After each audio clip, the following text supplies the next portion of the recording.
Assalamualaikum warahmatullahi wabarakatuh.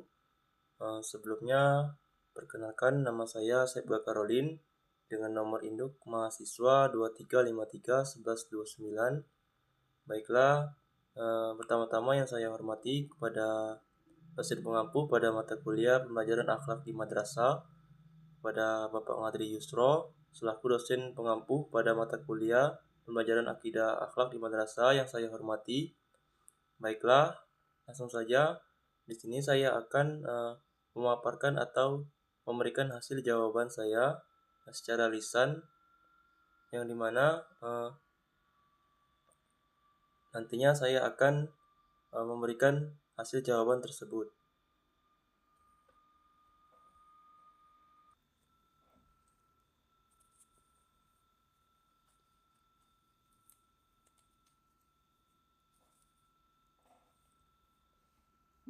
Baiklah, adapun di soal yang pertama itu, jelaskan pengertian, tujuan, dan ruang lingkup pokok-pokok materi pembahasan pembelajaran akhlak di madrasah. Baiklah, langsung saja jawabannya, yaitu bahwasanya pembelajaran akhlak di madrasah adalah suatu penanaman atau keyakinan suatu ajaran Islam oleh peserta didik, yang dimana ruang lingkupnya itu membahas keimanan, ketakwaan, dan kerukunan, serta tujuan dari pelajaran akhlak di madrasah ini yaitu dengan membentuk karakter peserta didik yang beriman, bertakwa, dan berakhlakul karimah. Terus di soal yang kedua, yaitu sama seperti di soal yang pertama tadi, bahwasanya di dalam pembelajaran akhlak di madrasah itu, bahwasanya peserta didik itu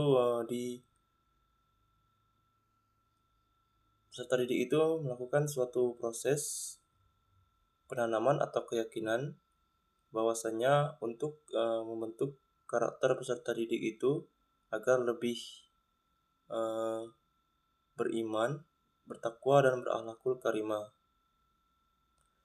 Nah, yang selanjutnya itu di soal yang nomor 3, adapun soalnya yaitu jelaskan di dalam akhlak pembelajaran di madrasah ada 3 ranah. Yang pertama itu ada ranah kognitif, yang kedua ada ranah afektif, dan yang ketiga itu ada ranah psikomotorik. Nah, buatlah masing-masing soal dua soal ranah kognitif, 2 soal ranah afektif, dan 2 soal ranah psikomotorik. Nah, dengan materi wudhu. Yang pertama itu ada ranah pengetahuan, ranah kognitif. Yang pertama itu ada 2 soal, yang dimana nantinya peserta didik di madrasah itu akan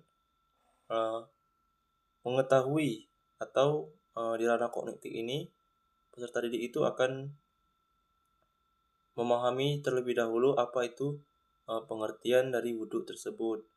Nah, bahwasanya nantinya peserta didik itu akan diberi pemahaman tentang apa itu berwudhu.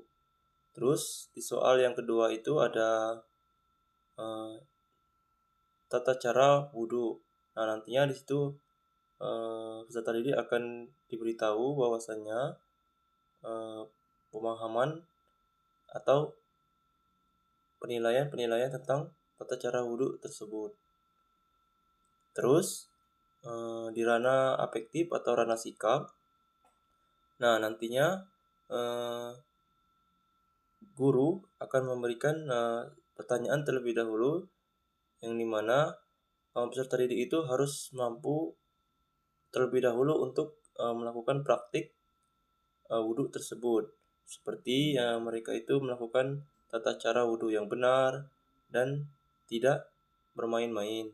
Terus yang kedua itu bagaimana urutan ketika mereka lagi berwudhu, dan terus bagaimana cara mereka melakukan gerakan tersebut. Nah, itu nanti akan disampaikan oleh guru atau pengajar. Nah, nantinya di sana akan diberikan tata cara gerakan yang benar. Terus yang terakhir ada ranah psikomotorik atau ranah keterampilan. Nah, bahwasanya nantinya peserta didik tersebut akan diberi pengetahuan, yaitu di mana akan diberi bagaimana tata cara wudhu yang benar. Terus ada keterampilan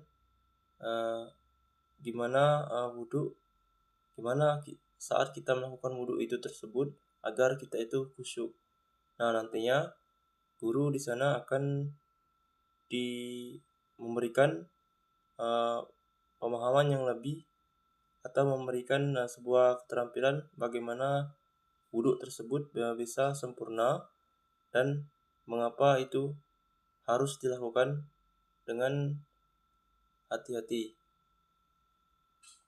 Nah, terus di soal yang keempat itu ada guru adalah sebagai pengajar atau sebagai pendidik, tetapi guru juga berperan sebagai administrator pembelajaran. Nah, sebutkan mengapa guru itu disebut dengan administrator pembelajaran.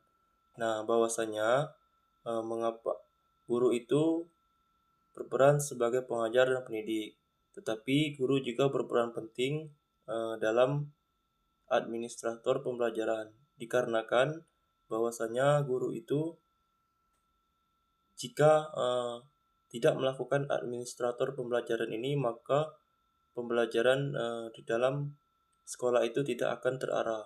Karena dengan adanya administrator pembelajaran ini, bahwasanya pembelajaran itu akan lebih terkompas atau terarah, itu akan menjadi arah untuk suatu proses pembelajaran bagi pengajar atau pendidik tersebut. Nah, dan juga jika tidak adanya administrator dalam proses pembelajaran ini, maka sudah dipastikan bahwasanya suatu proses pembelajaran tersebut tidak akan sesuai dan dengan arahnya. Nah, jadi itulah mengapa dikatakan administrator pembelajaran ini sangat penting perannya bagi seorang pengajar atau guru. Karena di dalam kegiatan administrator ini, guru itu akan mengolah, melaksanakan suatu kegiatan, akan merencanakan suatu pembelajaran. Nah, di situ nanti itulah mengapa dikatakan penting administrator tersebut. Nah, terus di soal yang terakhir itu ada salah satu objektivitas yang dimana jelaskan maksud objektivitas tersebut dan juga bagaimana kiat dalam objektivitas tersebut dalam hasil evaluasi tersebut. Nah, bahwasanya objektivitas itu adalah suatu pembelajaran yang dimana suatu hasil yang dilakukan secara adil atau jujur, yang adanya fakta hasil evaluasi dari kemampuan peserta didik tersebut. Nah, bahwasanya objektivitas ini adalah dimana kita mengukur suatu kemampuan peserta didik tersebut, bahwasanya kita menilai bagaimana atau sejauh mana kemampuan peserta didik tersebut. Nah, adapun upaya dalam objektivitas ini yang dimana kita itu harus menggunakan suatu instrumen yang dimana yang pertama itu kita bisa melakukan instrumen suatu tujuan atau pembelajaran tersebut.